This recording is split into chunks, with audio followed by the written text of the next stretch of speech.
Yo guys, it's your boy Jojo, got you back with another brand new video. So today we're doing top 5 knives under $500. Now I just wanted to quickly say thank you for all of the amazing support I've had recently. It really has gone down a treat if I'm going to be completely honest, which is why we're coming back with another video related to the ones I've done recently. Don't worry, I've got some more videos coming out soon and some more ideas coming out, so don't you worry for those of you who like a little bit of variety content. But let's get straight into today's video with some honourable mentions that I thought I'd start off with, shall we? Before the video starts, 95.1% of you guys are not subscribed, so please, if you could do anything, hit that subscribe button. It doesn't take much time at all, just very quick. It's a second. It doesn't cost you anything, but it massively helps out my channel. And if there's anything else I could do, ask for you guys as well, make sure you leave a like, and if you liked anything of the video, leave a comment on your thoughts down below. Thanks everyone, and let's get straight into today's video. So the first honourable mention is going to be this bad boy, and holy crap, I've been flashbanged. We've got a M9 bayonet Damascus steel. Now look at this bad boy. This is a looker. I mean, it looks absolutely stunning. It's incredibly bright, and it's a very nice M9. Now this is probably, in my opinion, the best M9 in the game at $500. There are plenty of other choices. You've got Crimson Web, you've got case hardened fits in there, Night as well, a minimal wear, actually does look really good. I wouldn't sleep on that, but I really like the Damascus steel, and this is in factory new as well, so this is going to cost you $480, but it just misses out on this list for other knives that I think look a little bit better, and I had a Damascus steel in the last video, so that's mainly the reason why. Otherwise this would definitely be in the list. The next honourable mention is going to be a Talon knife Slaughter. Now the reason it's an honourable mention is because at this budget you can only get it in field tested, and if you have a little look, it does get pretty heavily beat up in field tested, which is a massive shame. If you get this thing in field minimal wear or even factory new, this is one of the best looking Talon knives in the game, and a common debate is just straight up, this is the best Slaughter in the game. I don't know why, but the Talon Slaughter has a slightly different tint to it.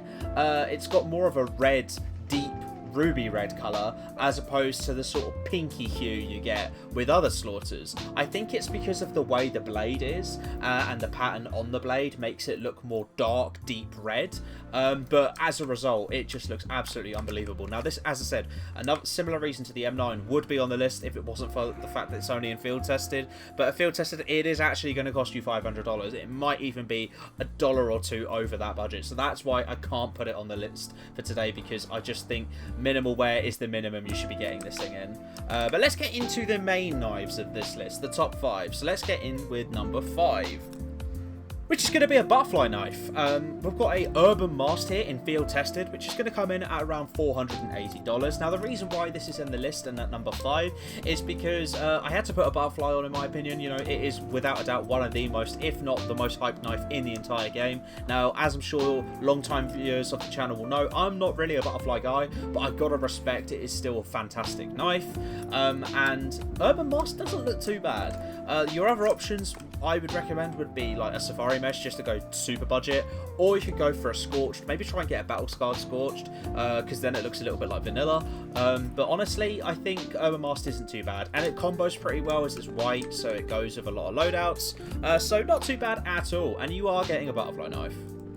Number 4 is going to be a Bowie knife Sapphire. Now this is actually my Sapphire, so I thought I'd show you guys my one, because a normal Sapphire and mine are a little bit different, not to self-glaze, but you can find purple gems. So this is a perfect example of a purple gem. You can see that classic purple sapphire colour that it's got to it, this lovely deep blue. Now this is quite difficult to find one of these, so you're going to have to look around on all sorts of different sites and try and find one. People who know what they're selling are probably going to ask for overpay anyway for them, as purple gems are starting to get a little bit more popular, as people are realising that they're absolutely goated, because they are. I mean, as you can see here, it is absolutely stunning. There is a tiny little bit of like lighter blue towards the bottom, but it doesn't have that cyan green to it. It is still like a true classic OG Sapphire. So if you can find one of these for under the budget, you've done well. But in factory new, this is going to cost around $480. Now, I do actually think the bow knife is quite underrated. It's a lovely big knife. It's very similar to the M9. It has a similar pull-out even. The sounds are quite cool, and you get quite a few unique animations, which is excellent. And skins that look like this just look unbelievable on it. So, yeah, that's going to be number 4. Up next, we've got a Karambit Knight. Now, I know some of you are probably going to be like, that's an odd choice for all of the Karambits that are available at this price. And you might be right. I was very close to putting a Brightwater on the list. Shout out to my buddy Liam. He used to have a Brightwater. But his Brightwater was quite nice because it was factory new and it was a really low float. And at this price range, you can only afford a field tested. And that's where it starts getting pretty damn beat up. So I had a little look around and saw some other Karambits that were available. And honestly, it was either between this or an Ultraviolet. And I actually think specifically for the Karambit, that Knight looks quite a lot nicer. It's very OG. It's one of the first knives that was ever created. I love the little light navy blue you get in the handle. And I like the fact that some of the Karambit shine comes through the back of the skin in field tested. I think the wear actually adds a little bit to it. Obviously, it's a Karambit as well, so you're getting probably the best pull-out animation in the entire game.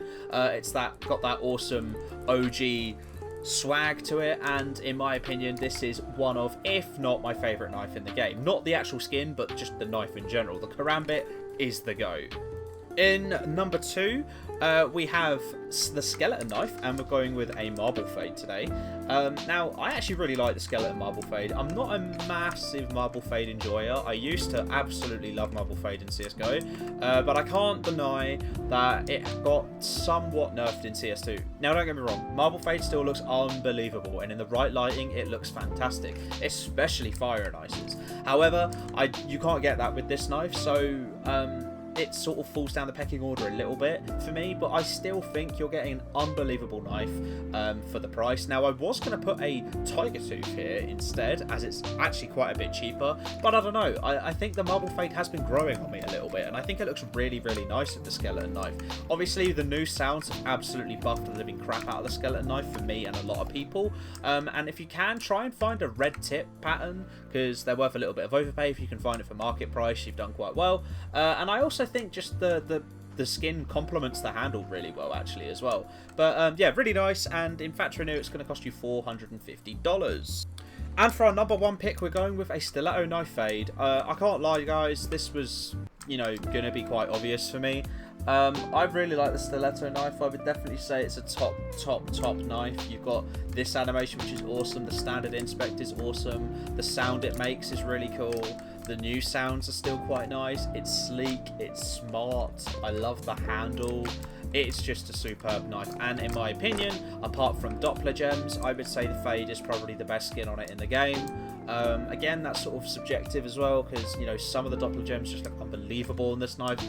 I'm particularly on about the sapphire and the black pearl. I think look unbelievable on this knife. Not a massive fan of the ruby, as controversial as that might be, but yeah, no, those two look unbelievable, and they are definitely not in this price bracket, but the fade is, and I was actually quite shocked as to it being in the price bracket, to be completely honest, folks, because the fade is unbelievably nice, and I think it is still my favourite skin in the game for knives, and the fact that you can get this on a stiletto knife for under 500 is pretty damn awesome. In fact, it is going to cost you $450, which is pretty damn cool. We've got someone absolutely taking the piss right here, so I'm going to fly away. But yeah, no, obviously, I think this is quite a nice knife. You get nice inspects, you get nice animations, and the skin looks really, really cool. But that is pretty much going to do it for today, folks. I hope you've enjoyed today's video. I want to just express my gratitude for the support I've got once again. Thanks a lot, guys. And if you do want to hang about, please be sure to leave a like, comment your ideas and thoughts in the description box down below, in the comment section below, sorry, and make sure you subscribe. It costs absolutely nothing to do any of those things, but it massively supports the channel. Thanks everyone, and I'll see you in the next video. Peace.